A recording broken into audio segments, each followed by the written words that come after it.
Do you know what balagtasan is? Balagtasan is a traditional form of debate using artistic and poetic language.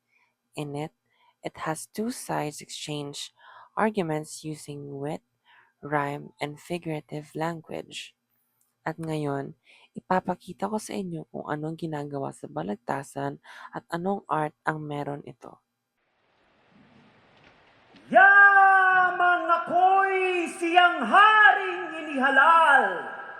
Binubuksan ko na itong balagtasan. Saka ang nais kong dito'y pag-usapan. Bulaklak ng lahing kalinis-linisan.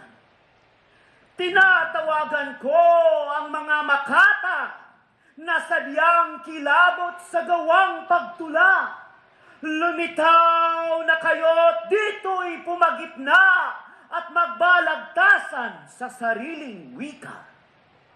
Kita naming bayan, ngayoy tapos na itong balagtasan. Kung nais ninyong sila ay hatulan, hatulan na ninyo pagdating ng bahay.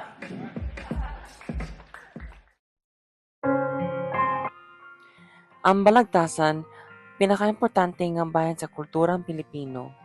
Gapakita kini sa atong pagpasalamat ug paghatag og binis sa pinalungan, kaalam, pagkamunagnaod ug kagawasan sa pagpahayag sa atong mga hunahuna.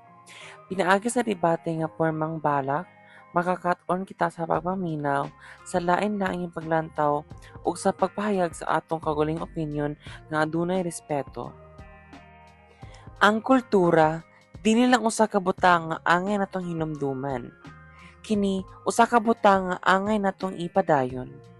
Atong pagbilhan ang atong kawalingong pinalungan o gamito ng atong kultura isip paagi aron kita makakaton og mulambo.